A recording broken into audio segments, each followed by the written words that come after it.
इस कहानी के सभी पात्र और घटनाएं काल्पनिक हैं, जिसका किसी भी व्यक्ति या घटना से कोई संबंध नहीं है।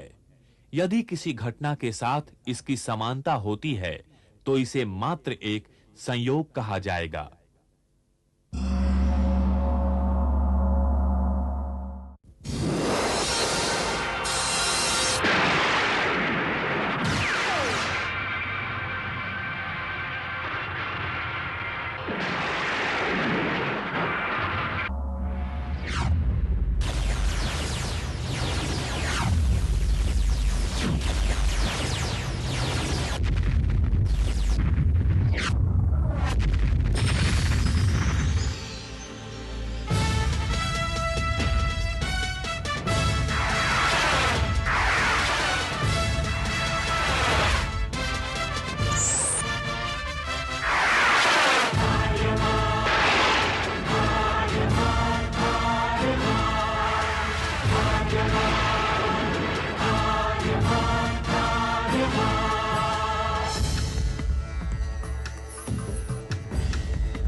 दिगंत और अनंत तक गूंजायमान है।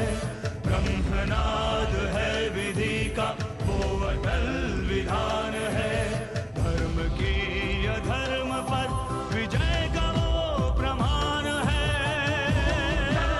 मान है वो अटल विधान है। विजय का वो प्रमाण है। ब्रह्मांड का महान योद्धा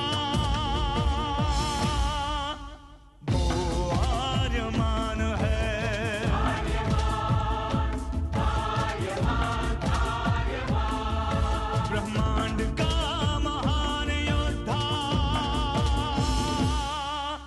वो आर्यमान है।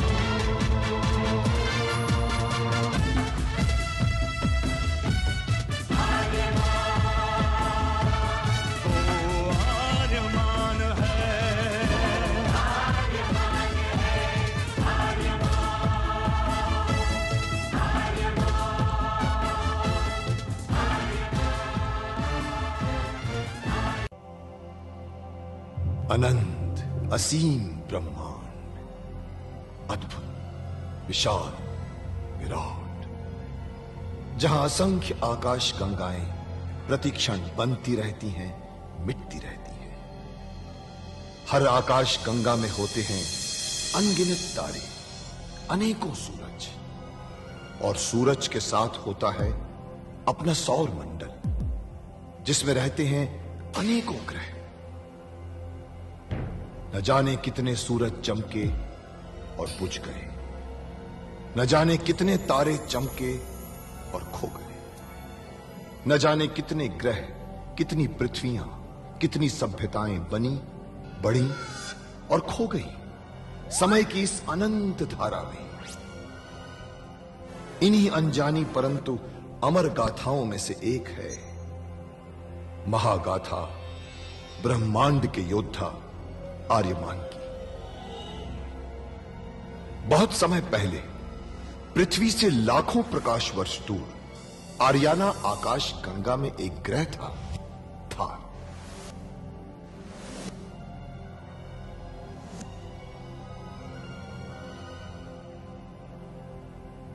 थार एक रेगिस्तान था, पानी की बूंद नहीं थी, फिर भी पूरे ब्रह्मांड के लिए मूल्यवान था थार, क्योंकि थार में थी ऐसी खाने जहां से दुर्लभ जीवनदायी पदार्थ निकलता था, जिसे थारस कहते थे।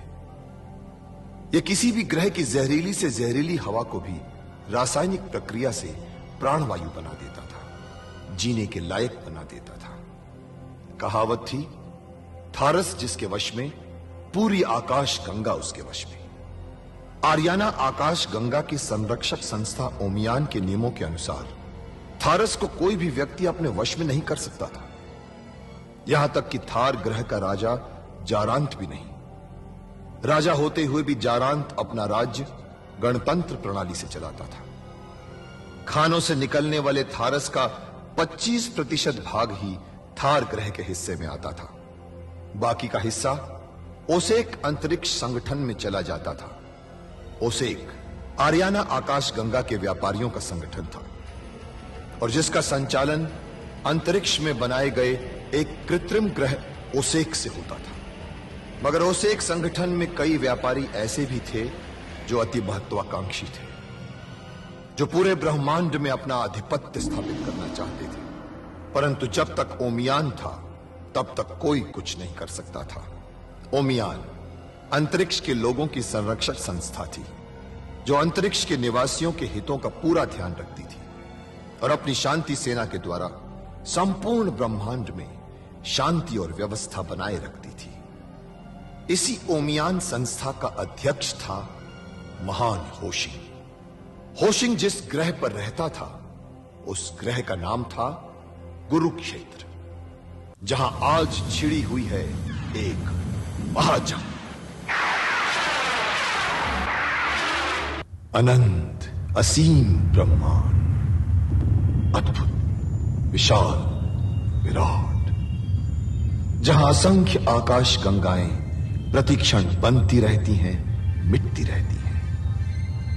हर आकाश गंगा में होते हैं अनगिनत तारे, अनेकों सूरज, और सूरज के साथ होता है अपना सौर मंडल जिसमें रहते हैं अनेकों ग्रह।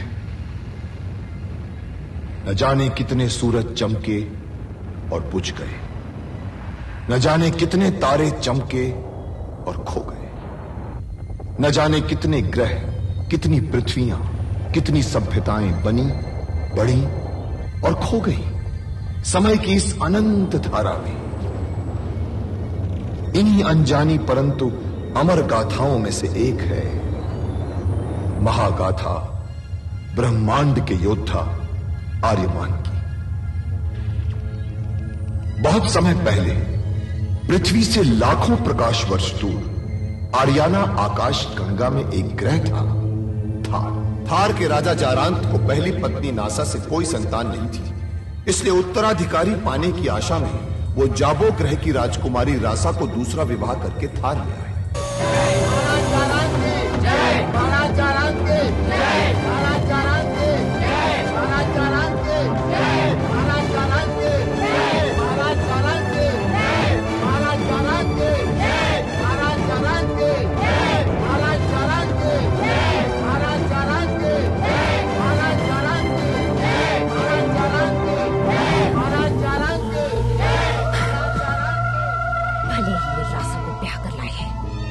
परंतु थार को उत्तराधिकारी तो मैं ही दूंगी।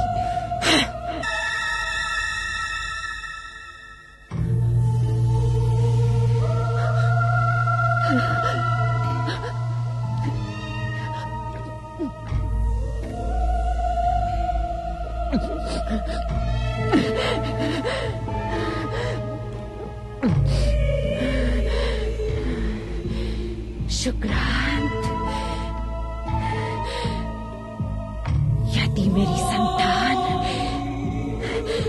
रासा से पहले ना हुई तो स्मरण रखना, मेरा और तुम्हारा दोनों का अंत होगा। चिंता नहीं महारानी, जब तक यह शुक्रांत आपके साथ है आपको चिंता करने की कतई आवश्यकता नहीं। हमारी शांति भंग होती जा रही है। हमारी आकाश गंगा पर संकट के बादल घिर आए हैं और उस संकट का नाम है तारक। क्या भविष्यवाणी हो सकती है महारोषे? भविष्यवाणी यह कहती है कि रासा का पुत्र उसका संहारक होगा, उसकी मृत्यु का कारण है। भविष्यवाणी यह भी कहती है कि रासा का यह पुत्र थार का मुक्तिदाता होगा और जिस क्षण वो जन्म लेगा उस क्षण थार में हजारों वर्षों के बाद बरसात होगी। राहु, ओमियान में किसी को शक तो नहीं कि तुम हमारे जासूस हो? आपके लिए एक अशुभ समाचार है। वो क्या? होशी ने भविष्यवाणी की है कि रासा का पुत्र ही आपकी मृत्यु का कारण बनेगा।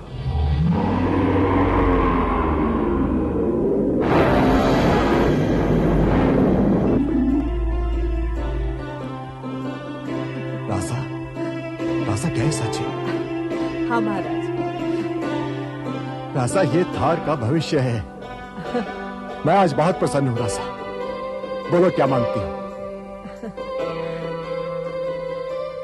थार के सुंदर भविष्य के अतिरिक्त मेरी और कोई आकांक्षा नहीं है महाराज।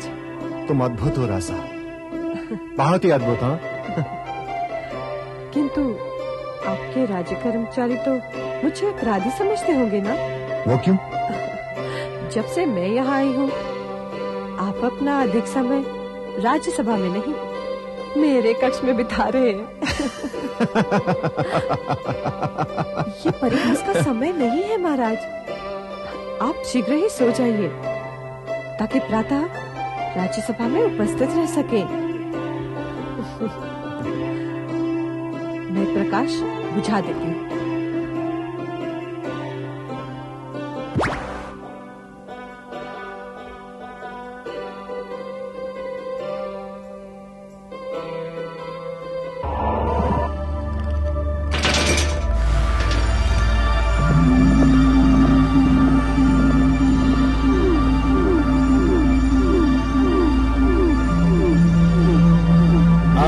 शुभ घड़ी आ गई। शुभ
स्वागत है आर्यमान।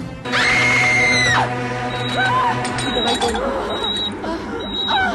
सब ठीक हो जाएगा, सब ठीक हो जाएगा। अगर मेरा प्रसव शीघ्र नहीं हुआ तो महारानी रासा जीत जाएंगी। उनका पुत्र थार के सिंहासन पर बैठेगा। दाई कुछ कर, दाई कुछ कर, मेरा प्रसव शीघ्र करवा दे।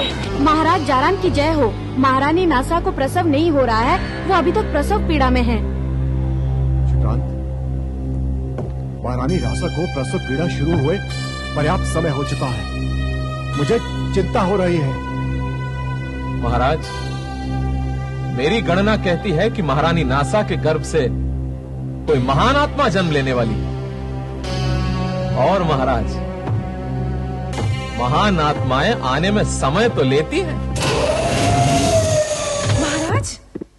महाराज की जय हो। महारानी रासा का प्रसव निकट है महाराज। थार का उत्तराधिकारी शीघ्र ही आपकी गोद में होगा। सुना शुक्रांत, सुना तुमने? पाहुल, मेरा उत्तराधिकारी आने वाला है। थार का उत्तराधिकारी आने वाला है। रासा के गर्भ से थार का उत्तराधिकारी आने वाला है। शुक्रांत,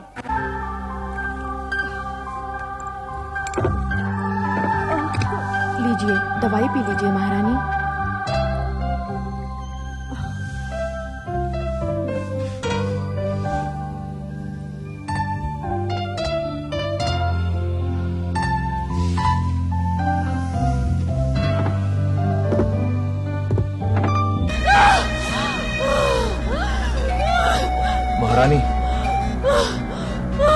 लीजिए और इसे पी लीजिए।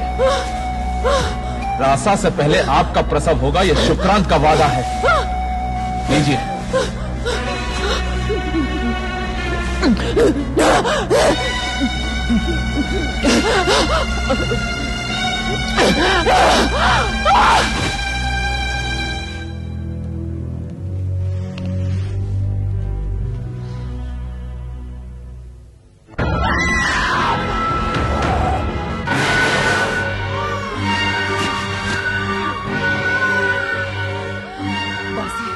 महाराज को जाके खबर कर दो, उत्तराधिकारी पैदा हुआ है।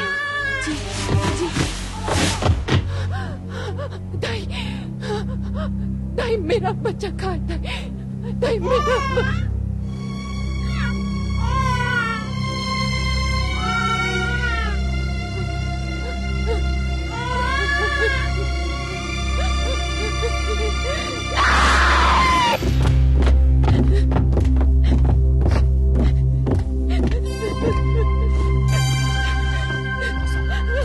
क्या बात? बोलो।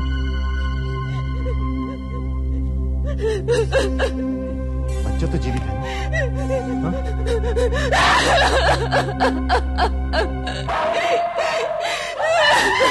नहीं।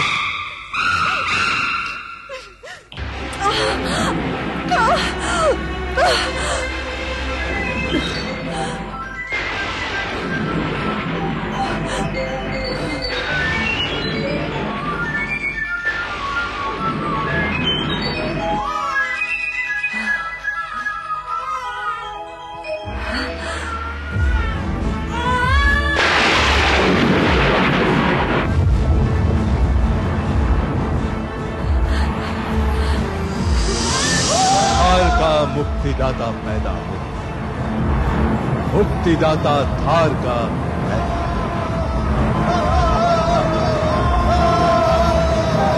बधाई हो महाराज, बधाई हो। महारानी रासा ने पुत्र को जन्म दिया है महाराज। पुत्र को जन्म दिया? महारानी रासा और बच्चा कैसे है? दोनों स्वस्थ है महाराज। बच्चा कैसा है? आर्याना अंतरिक्ष के सबसे तेजस्वी सूर्य की तरह है महाराज। सच? जी महाराज। मेरा उत्तराधिकारी पैदा हो गया। शुक्रांत महाराज, मेरा उत्तराधिकारी पैदा हो गया। जी। जीनो जी। तुम्हें मुमांगा इनाम मिलेगा।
आखिर होशिन की भविष्यवाणी सच हुई। क्या बात करते हो सामंत कुर्बक?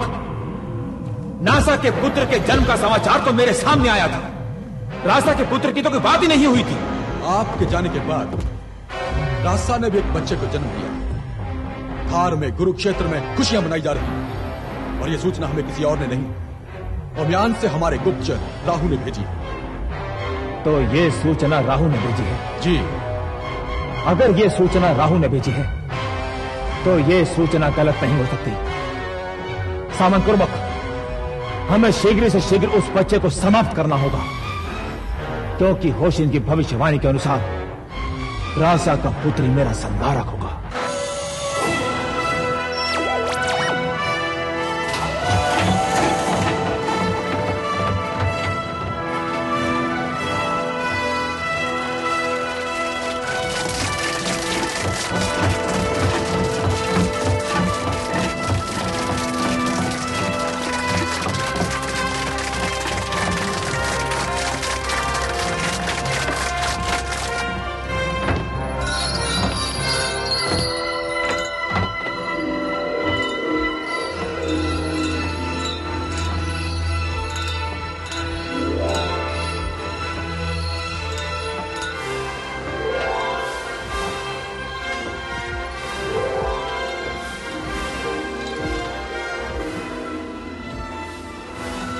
बताइए राजजोशियो, हमारे दोनों बच्चों की कुंडलियां क्या कहती हैं? महाराज, आपके बड़े बेटे के नक्षत्र कुछ अच्छे नहीं हैं।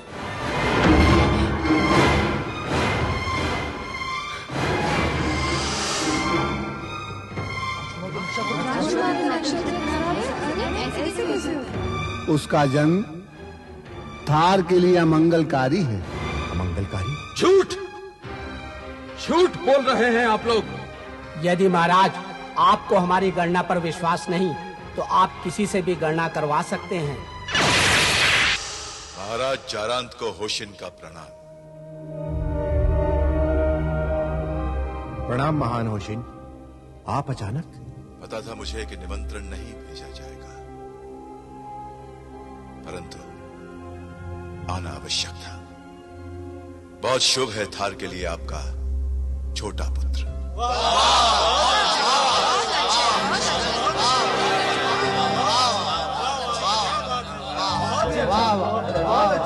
ये तो बहुत ही शुभ समाचार है महान होशिन, लेकिन मेरे बड़े बेटे के विषय में आपको क्या कहना है? इसके लिए केवल आंसू है मेरे पास। बड़ा अभागा है बेचारा। अनिष्ट हो सकता है इसके कारण थार का। इसलिए मैं कहता था महाराज, इस पाखंडी को निमंत्रित मत कीजिए। चक्रांत, होशिन वही कह रहे हैं जिन्हें राजजोशियों ने कहा है। उन पर अनावश्यक संदेह करना ठीक नहीं। हाँ तो महान होशिन, बताइए कि इसका क्या समाधान है? जो होता है समाधान एक जहरीले जानवर का।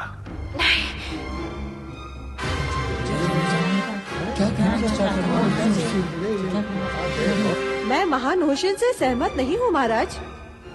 एक निर्दोष बालक को दंड देना अन्याय है, पाप है ये। मेरे बच्चे पर एहसान करने की आवश्यकता नहीं है, नहीं आवश्यकता।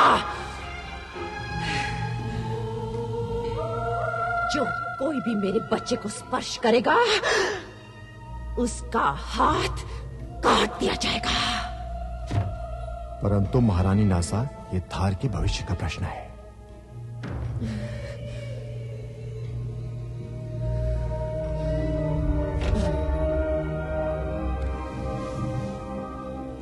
संभव है महाराज, बीच का एक रास्ता। बोलो महान होशिन। मैं अनावश्यक रूप से बाल हत्या के पक्ष में नहीं हूं। इस बालक को ऐसी कड़ी सुरक्षा व्यवस्था में रखा जाए जहां यह किसी को हानि ना पहुंचा सके। इसका कोई नाम भी तो सुझाइए महान होशिन।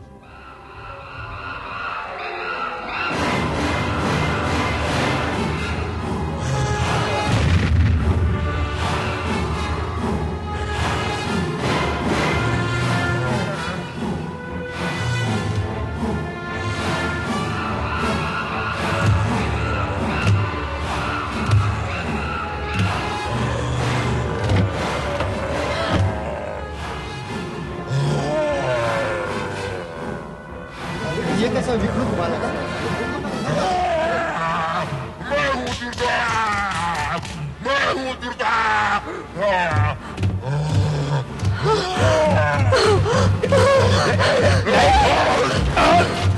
राहुल, पकड़ो इसे और बंदे बना लो।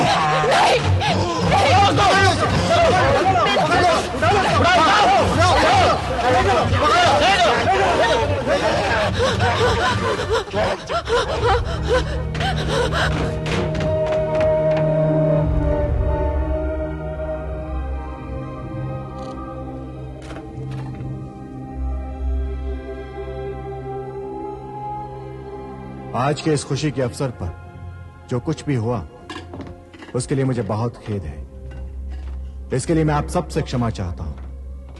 महान होशिन, अब मेरे छोटे बेटे के विषय में भी कुछ बताइए। इसका और मेरा बहुत पुराना संबंध है महाराज। पिछले कई जन्मों से शिष्य रह चुका है मेरा।